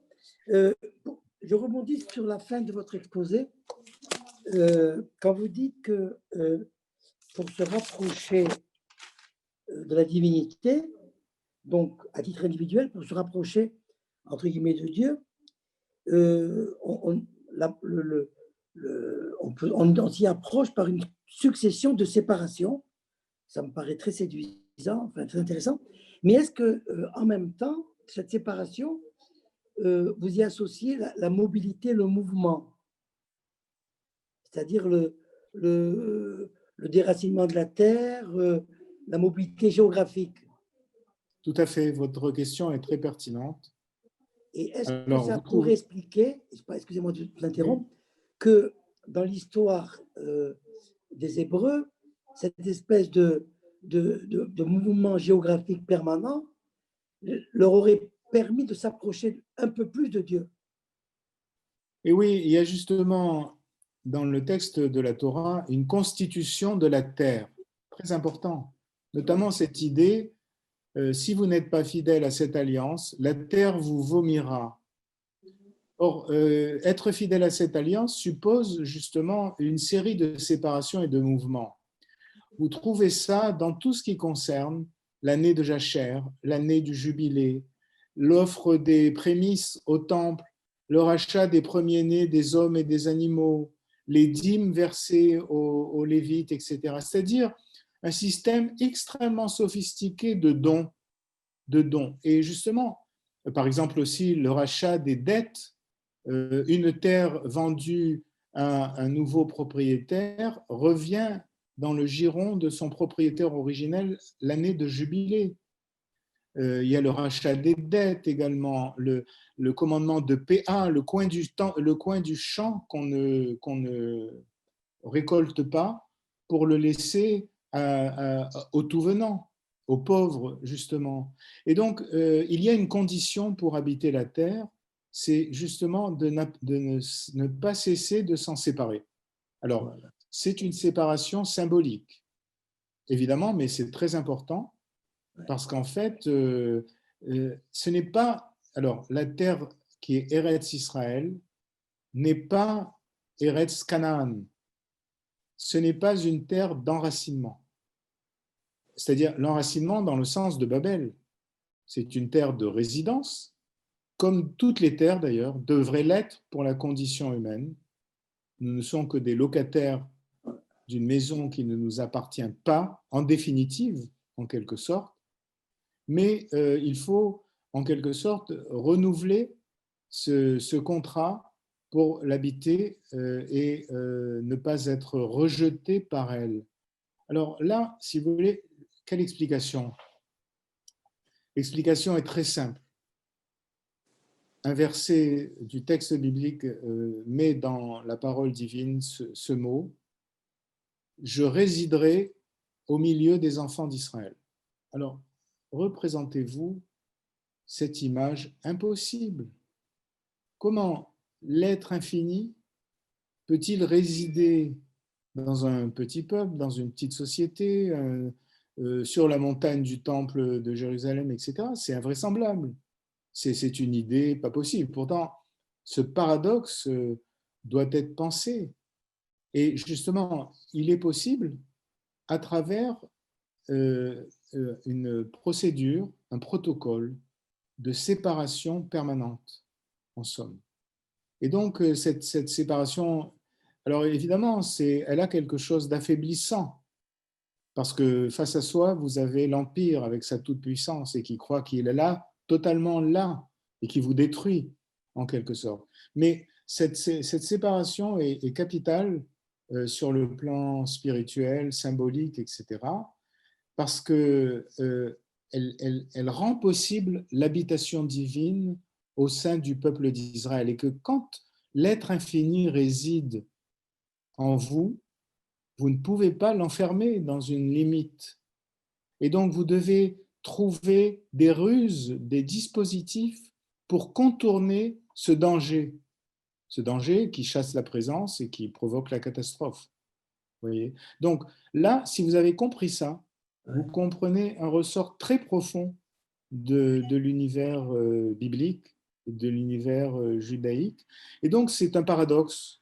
Plus je me sépare et plus je me rapproche, en fait, c'est-à-dire que je suis la présence divine qui s'est retirée. Je la suis. Et donc, alors, c'est un paradoxe, c'est étrange comme sensation, et c'est pourquoi j'avais, par exemple, donné un titre à un de mes livres il y a longtemps qui s'appelle « La séparation d'amour », parce que le sous-titre est important, une éthique d'alliance. Et donc, oui, c'est au prix de la séparation qu'une alliance est possible. Et c'est la forme, justement, de la communication, puisqu'il est dit une place avec moi, et donc à côté de moi, mais pas en moi ou faisant corps avec moi. Certainement pas. C'est la pire des choses qui puissent arriver dans l'optique hébraïque.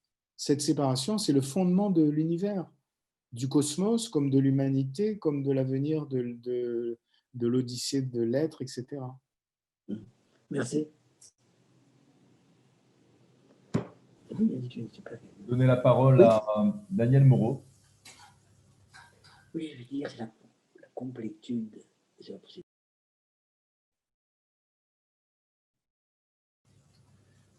Daniel Moreau, la parole est à vous. Il suffit d'activer votre micro si vous le souhaitez.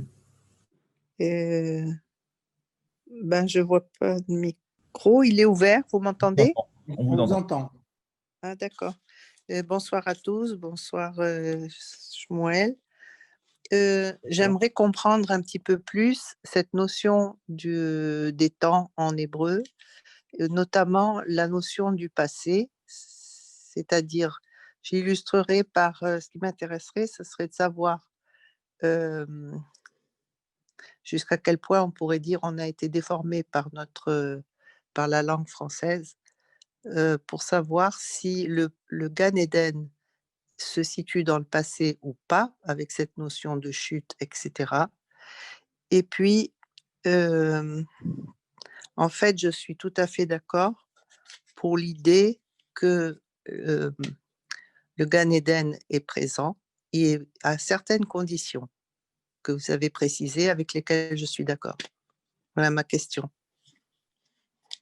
Alors, la première question, si vous pouvez revenir, c'est… Je ne suis pas familière encore avec l'hébreu suffisamment pour comprendre qu'est-ce que le passé dans l'esprit de la Torah, dans l'esprit de la langue. Alors, le passé, en fait, j'avais essayé plusieurs fois de revenir à une métaphore. Je l'ai assimilé à Obar, à savoir l'embryon, et qui veut dire aussi passer, le verbe passer, au passif. Il est passé, l'embryon est passé. J'ai voulu montrer par là qu'en fait, dans la mesure où le présent ne se réalise pas, le passé n'est pas totalement passé. Oui, ça d'accord. Voilà. Et donc il y a en lui une potentialité, mais il arrive que le passé soit mort définitivement.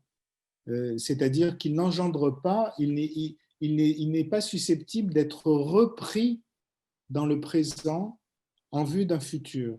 C'est dans ce sens-là que j'ai essayé de montrer. Dans la pensée occidentale, on a bien appris que le passé est toujours revisitable et qu'on peut lui Absolument. donner un sens différent, en histoire, en toutes sortes de choses, en psychologie, etc. Alors, donc, qu'est-ce qui fait la différence avec l'hébreu? J'avais fait une conférence sur ce sujet-là avec des psychanalystes qui ont effectivement été très intéressés par cette dimension. C'est qu'en fait, le passé ne passe pas. Ou alors, s'il passe complètement, c'est qu'il est mort, il est inerte, inactif en quelque sorte. Et donc, mais on n'a pas été contaminé par le français ni par la pensée occidentale. Je bénis la langue française et la pensée occidentale parce que justement, elle permet le déploiement de l'hébreu compact que j'ai évoqué, si vous voulez. Et donc, bon, chaque langue a son génie propre, voyez. Il y a des choses que je ne peux pas exprimer en hébreu comme je les exprimerai en langue française, notamment une pensée dialectique, voyez. Donc, je reconnais cette dimension-là, mais c'est dans cet alliage, l'entrechoc des deux langues, que jaillissent des étincelles, qui pour moi sont encore plus importantes parce que sans cet entrechoc, elle n'aurait pas eu lieu d'être. Alors, on pourrait dire qu'en fait, on essaie de reconquérir une façon de penser qui nous serait propre. À nous, qui est le nous en question? L'hébreu. Le juif. Alors, j'avais fait dans mon précédent livre une distinction entre la philosophie juive et la philosophie hébraïque. La philosophie juive, en fait, c'est une forme de théologie. Elle commence avec Philon d'Alexandrie au début de l'ère chrétienne, d'ailleurs. Philon inspirera beaucoup de pères de l'Église. La philosophie juive essaye de trouver un accord avec les vérités de la philosophie grecque. D'accord ? Alors que la philosophie hébraïque chercherait, c'est moi qui la promeut à ce niveau-là, à trouver un accord avec elle-même. C'est-à-dire qu'il faut comprendre le propre système de cet univers, avec lui-même, mais pas par rapport au système grec, qui est un système en soi. Ce qu'on peut faire, hein. Personnellement, je crois que la philosophie juive est terminée, qu'elle a atteint son stade maximum. Aujourd'hui, peut-être qu'avec la résurrection d'un hébreu parlé, la philosophie hébraïque a une chance, mais c'est encore un projet, c'est tout un travail. C'est une espérance de ma part, j'en suis absolument pas sûr, mais j'espère que oui, je ferai tout pour. Mais dans cette marche-là, le passage par le français est capital, justement parce qu'il y a deux esprits de langue différents, d'un côté déployé dialectique, de l'autre condensé, compact, si vous voulez. J'aimerais bien comprendre si vous aviez un exemple pour condenser compact, ça me paraît vraiment très intéressant. Par exemple, tout à l'heure, Eva Tanger a signalé les racines trilitères qui condensent un vocabulaire considérable que le français ne peut pas percevoir. Le français ne peut pas percevoir tous les apparentements entre les significations d'une même racine trilitère. Et donc, c'est ce que j'appelle compact, parce que à partir de cette racine trilitère, on décline le futur, le présent, le passé, différents mots, etc. Et donc, voilà la différence entre compact et déployé à ce niveau-là. Et donc, pour revenir au Gan Eden, Alors, le Gan il n'y a Eden, pas de chute? Écoutez, tout ça, c'est un vocabulaire symbolique aussi. C'est qu'on voit que dans la création de l'homme, bien qu'il soit sorti de l'humus, il est posé dans le jardin d'Éden. C'est dans le jardin d'Éden que Ève va se révéler. C'est là aussi qu'il va y avoir ce qu'on appelle la faute originelle, mais qui est une faute, bon, je ne voudrais pas développer à ce niveau-là, qui provoque l'expulsion du jardin d'Éden. Et donc, il nous est dit ici, de façon symbolique, imagée, qu'il y a deux plans de la réalité, que le plan dans lequel nous nous trouvons n'est pas le bon, que quelque chose est inachevé. Or, on peut penser le contraire. Vous avez toutes sortes de sagesse, de philosophie qui s'adaptent avec la réalité du monde tel qu'il est, avec la mort, la souffrance, etc. Il n'y a rien d'autre, ok ? Mais la vision hébraïque est tout autre. Oui, il y a autre chose, si vous voulez. Et donc, si vous voulez, j'ai essayé de reconstruire d'une façon symbolique le cheminement d'Abraham. L'Abraham babélien est un homme enraciné. Sa famille est une fabricante d'idoles, des gens puissants, des notables du système de l'idolâtrie babélienne. Et en fait, il est enraciné. Et il découvre que cet enracinement est trompeur. Donc, il est plongé spontanément dans l'exil. Mais l'exil n'est pas l'exil de Babel, ce sera l'exil du Jardin d'Éden. Et donc, tout l'effort sera, puisque l'homme a été expulsé sur la terre, il doit retrouver le chemin de l'Éden, justement, à travers cette reconstruction du projet humain auquel il est appelé. Donc, alors, cet Éden, il est signifié dans le plan de la réalité comme Eretz Israël, une terre retirée des autres terres, du décompte des autres terres. Elle est mise à part, c'est ça ce qu'on appelle entre guillemets l'élection, mais elle est séparée des autres terres, si vous voulez. Elle est distinguée des autres terres.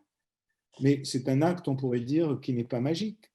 c'est un acte aussi symbolique, parce qu'Israël est retiré des autres peuples, comme les Lévites seront retirés d'Israël, etc., etc.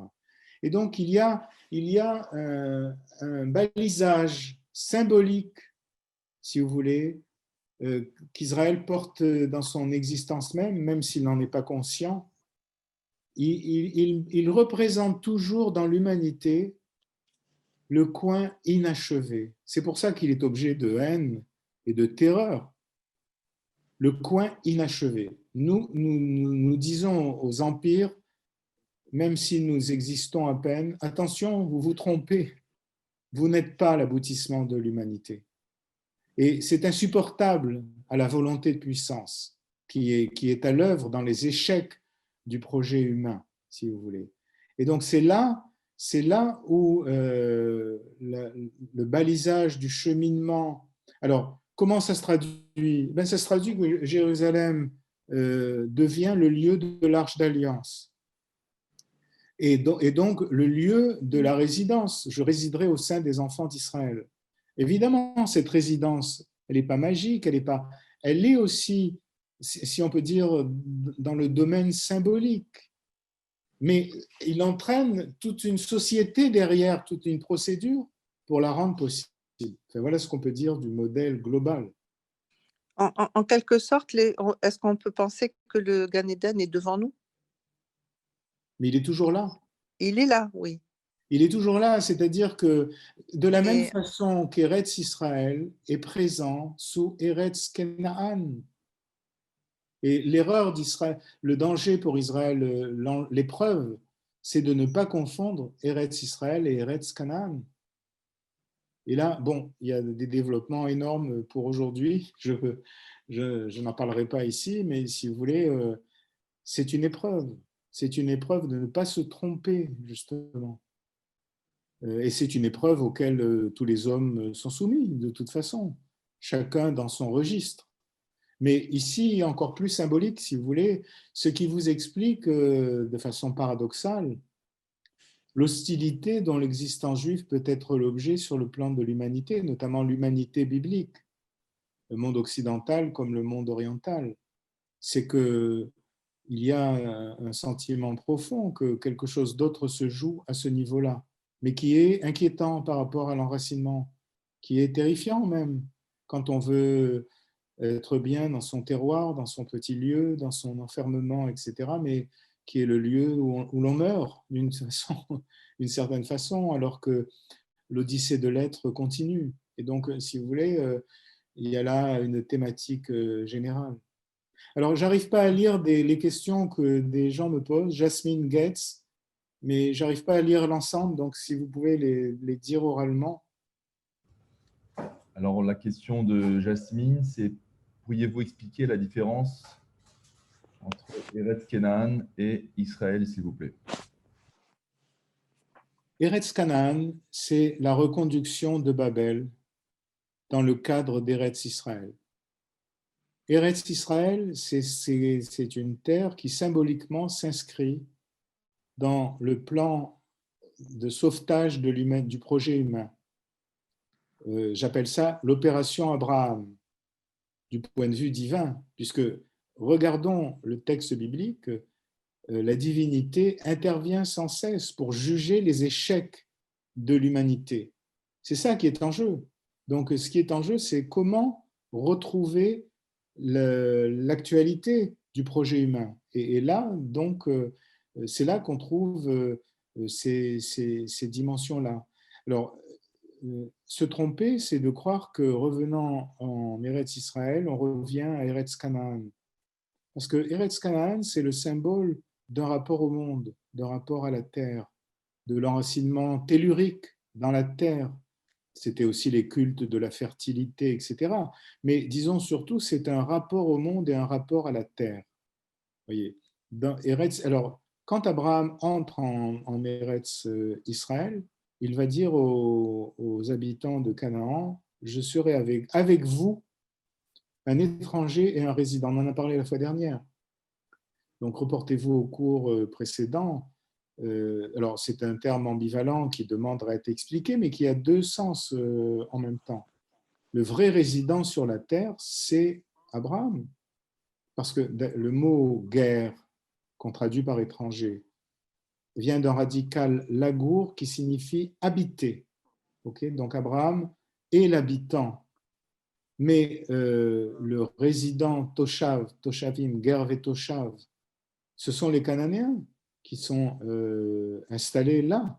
Alors, il y a toute une histoire biblique où on nous raconte que c'était des envahisseurs qui ont chassé un peuple précédent, que les Philistins sont des envahisseurs des îles grecques, ce qui est confirmé archéologiquement, etc. Bon, je ne rentre pas dans cette question-là, mais sur le plan thématique, c'est ça la question, vous voyez. Donc, en fait, celui qui monte en Eretz Israël n'est pas un émigré qui revient chez lui. C'est pas ça du tout. Ou alors, c'est un émigré de l'Odyssée de l'être. C'est autre chose. Ce qu'est Abraham sur ce plan-là. Donc, l'émigré qui revient chez lui revient vers ses racines, revient pour se réenraciner, pour continuer comme tout était comme avant. Mais il n'y a pas de nouvelle donne dans cette expérience-là. Donc, il y a ici un enseignement très profond qui demande à être analysé en détail.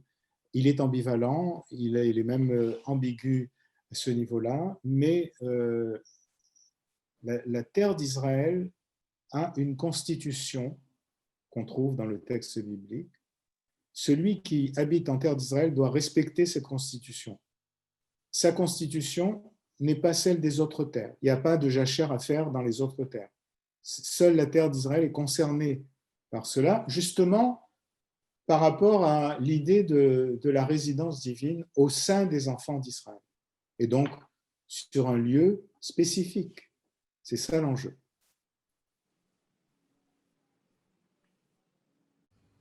Je vois encore 4 mains levées. Combien de questions souhaitez-vous prendre, Shmuel? Voilà, on s'arrêtera après les 4.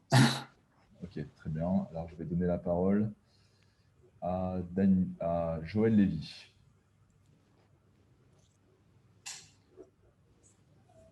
Merci, Joël, d'activer votre micro. Vous m'entendez? Oui. Moi, j'aimerais demander à Shmuel ce qu'il pense de l'idée qui me vient à l'esprit après ce magnifique déroulé de ce thème, l'idée du rapprochement vers Dieu. Avec au départ, ce qui a été explicité, c'est le fait de se lester en permanence de tout ce qui nous encombre, et en particulier de ses biens. Et pour moi, qui suis médecin, j'ai l'autre idée qui est de se lester, on se leste également de tous nos sens pour se rapprocher de Dieu de toutes les manières physiquement, puisque avec l'âge, on perd la vue, on perd l'audition, on perd le toucher, etc., etc. Et donc, de cette manière-là, c'est du point de vue, j'allais dire, réel, physique et médical, qu'on se rapproche également de Dieu d'une autre manière, peut-être pas philosophiquement, peut-être pas spirituellement, et encore que, mais il y a également ce délestage de tous nos sens qui fait qu'on se rapproche de Dieu de cette manière-là aussi. C'est très original comme idée. C'est très intéressant. Effectivement, il y aurait comme une usure de l'être qui est inscrit dans le monde au fur et à mesure où peut-être, je rajoute, il connaîtra une mutation. Parce qu'en fait, si vous voulez, ce qui est intéressant à comprendre aussi, c'est que on a vu la fois dernière comment tout commençait par une parole, vayehi, l'impératif du verbe être, qui est en même temps une lumière. Et parole comme lumière sont des ondes. On pourrait dire que toute la création, c'est une onde qui parcourt cette odyssée, qui parcourt le cosmos, qui crée le cosmos, les animaux, les plantes, etc., l'homme, et puis qui s'arrête. Et donc, si vous voulez, on peut imaginer, alors il s'arrête, il y a une ambivalence aussi, parce que quand il nous est dit que Dieu a fini toute sa mélacha, son industrie, son travail, il y a une ambivalence parce que mélacha, c'est aussi l'univers angélique, les malachim. Donc, est-ce que l'univers angélique suit l'univers humain? Question. Mais l'univers humain, il est plausible que l'univers humain connaisse aussi une autre transhumance. D'une certaine façon, on pourrait dire de façon précautionneuse, si effectivement le monde est inadvenu, c'est que nous ne sommes pas encore nés. Mais si nous ne sommes pas encore nés, nous ne mourrons pas, puisque nous ne sommes pas nés. Donc en fait, si vous voulez, cette fluidité est très, donne naissance à d'ailleurs toutes sortes de traditions de pensée dans le judaïsme et dans la Bible également. Donc l'idée d'Ézéchiel de la résurrection des morts s'explique par ce fondement anthropologique. Sinon, c'est impossible à dire, c'est absurde, si vous voulez. Donc, en fait, dans un univers où la temporalité est inachevée, qui est un univers encore en puissance, on peut imaginer que la mortalité n'est pas justement la fin de cette transhumance de l'être, mais ce serait le 8e jour messianique. Après que Dieu se soit retiré, le Shabbat, le 7e jour, vienne le 8e jour messianique qui est présent dans toutes sortes de textes de l'eschatologie, du judaïsme, etc. Donc, ce que vous dites est intéressant,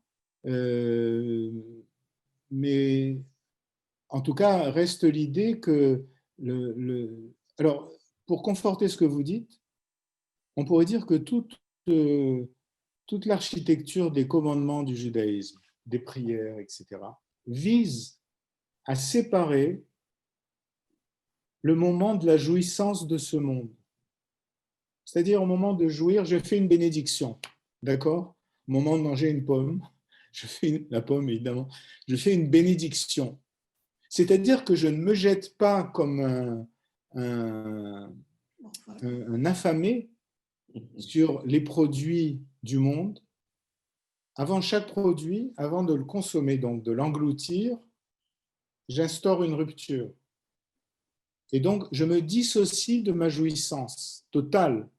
Ce qui est le plus terrible, en tout cas pour l'esprit hébraïque, c'est la jouissance totale. C'est la mort, en quelque sorte. C'est là où tout croit se réaliser. Bon. Et donc, la bénédiction vient remplir ce rôle-là. Pas seulement remercier Dieu, etc., mais instaurer un décalage entre ma jouissance et ce que je m'approprie du monde ou des autres à ce niveau-là. Et donc, en fait, ça maintient sans cesse en alerte ce danger de faire corps avec la réalité concrète.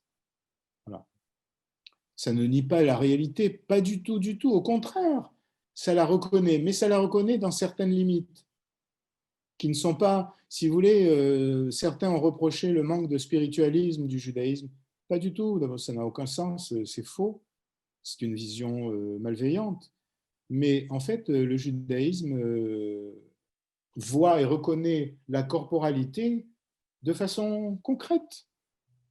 C'est dans ce vide du retrait divin que le corps se déploie. Et donc c'est là que les commandements ont un sens et la constitution de la terre a un sens.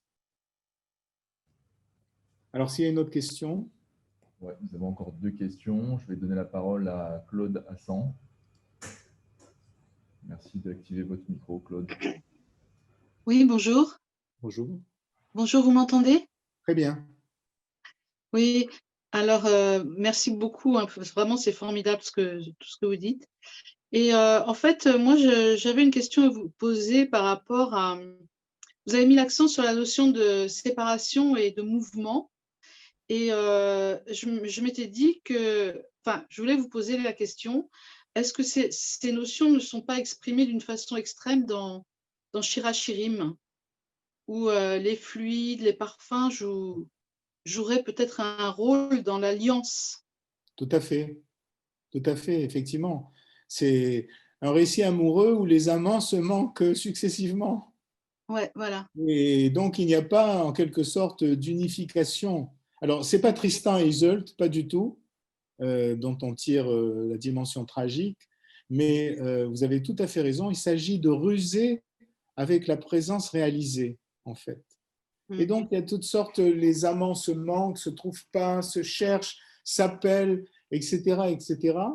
Et il est question d'une alliance aussi à ce niveau-là. Alors, on peut y voir un chant amoureux, on peut y voir aussi ce que les rabbins ont voulu voir, un chant sur le rapport d'Israël et de Dieu, puisqu'en fait, une métaphore très courante dans la prophétie consiste à comparer Israël et Dieu à des amants, à un couple, avec la trahison d'Israël, Israël qui revient, Dieu qui lui pardonne, etc.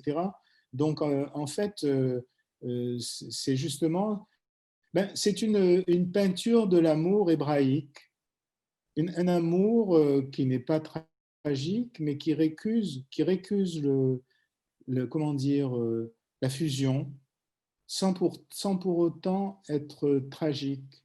Parce que, en fait, peut-être que la rencontre des amants est toujours à venir, comme elle ne se résout pas définitivement dans une fusion, elle est toujours à venir. Et donc, c'est ça qui maintient le rapport, en somme. Voilà, mais il y aurait énormément à dire sur le Cantique des Cantiques, qui est effectivement une très belle illustration justement de cette séparation d'amour, là, ce livre que j'avais écrit à ce niveau-là. Et aussi, une chose qui m'a beaucoup frappée dans ce texte, c'est l'importance des fluides et des parfums. Il y a une espèce de, il y a quelque chose qui reste toujours très, très volatile et qui est émis par les deux protagonistes, si on peut dire, et qui les fait comment dire, je dirais pas se sentir, mais se percevoir. Mais c'est toujours dans une espèce de mouvement incessant qu'on peut pas.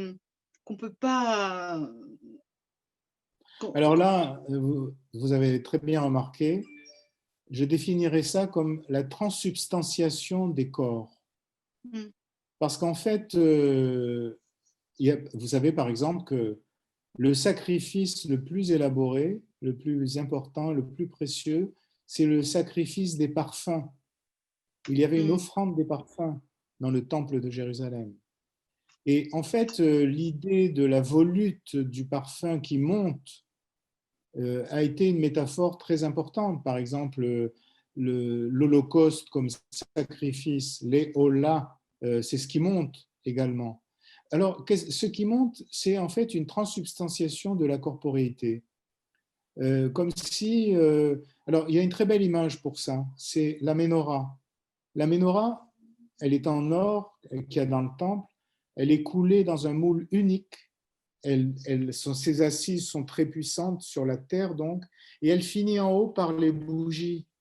C'est-à-dire qu'on part d'une assise très puissante sur la terre qui devient bougie et lumière au sommet. Et là, nous avons une très belle illustration de ce que vous dites. Merci. Alors, une dernière question. Dernière question pour Claude. Non, Claude Benzaken a déjà parlé. J'ai l'impression qu'on a... Ah non, c'était Claude Assan, excusez-moi. Donc, on va donner la parole à Claude Benzaken.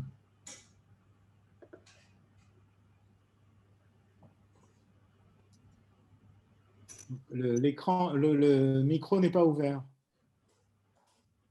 Claude Benzaken, merci d'activer votre micro. Ok.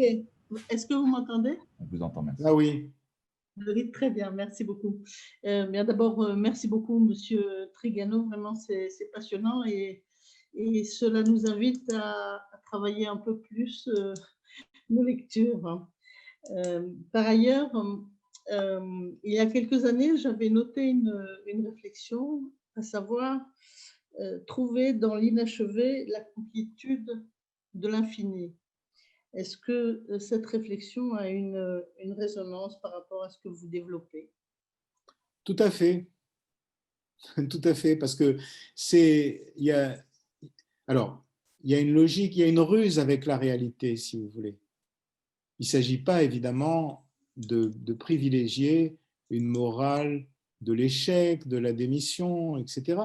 Mais vivre avec la conscience de l'inachèvement du monde, c'est ce qui nous garde de la tentation de la réalisation, de la corporification. Vous voyez, il y a une belle expression en français, j'ai cité la fois dernière, faire corps avec. Il s'agit surtout de ne pas faire corps avec le monde. Voilà. Donc, la séparation des Juifs, en somme, sert cette idée-là, dans la mesure où ils sont appelés à un autre cheminement. Mais effectivement, l'inachèvement vient témoigner pour nous que on est dans la finitude, qu'il y a quelque chose encore, on n'est pas… Par exemple, j'ai cité une pratique un peu folklorique du judaïsme diasporique et même israélien, si on peut dire, c'est dans une maison qu'on possède, laisser un coin inachevé, sans peinture, à nu, etc. Ça montre très bien que se prémunir soi-même de s'installer totalement, de se confondre avec la maison. Pourquoi ne doit-on pas se confondre avec la maison? Parce que dans la maison, il y a quelqu'un d'autre, cette présence divine, justement. Et donc, en tout cas pour Israël, il faut qu'Israël veille à ne pas la chasser, justement, en faisant corps avec la finitude. Donc, c'est ça aussi qui est en jeu à ce niveau-là, le côté inachevé. Alors, le côté inachevé, il peut être aussi torturant parce que c'est l'expérience de quelque chose qui n'aboutit pas encore, qui aboutira peut-être, mais qui n'aboutit pas encore. Quand Et les tentations dans le judaïsme historique de trouver la date des temps messianiques, etc., ont été très présentes. Donc, en fait, à partir de cette idée-là, vous avez énormément de conséquences et de comportements possibles. Voilà ce qu'on pouvait dire. Merci beaucoup. Merci. Mais je vous remercie. La fois prochaine, nous traiterons justement Vaïnafash, il se fit personne, justement sur la question du second être et notamment du langage, de la communication, de la réalité même du monde et du langage. Ce sera le troisième volet de toute la série. Je vous remercie et bonne semaine et à bientôt. Merci Joël, à la semaine prochaine. Au revoir.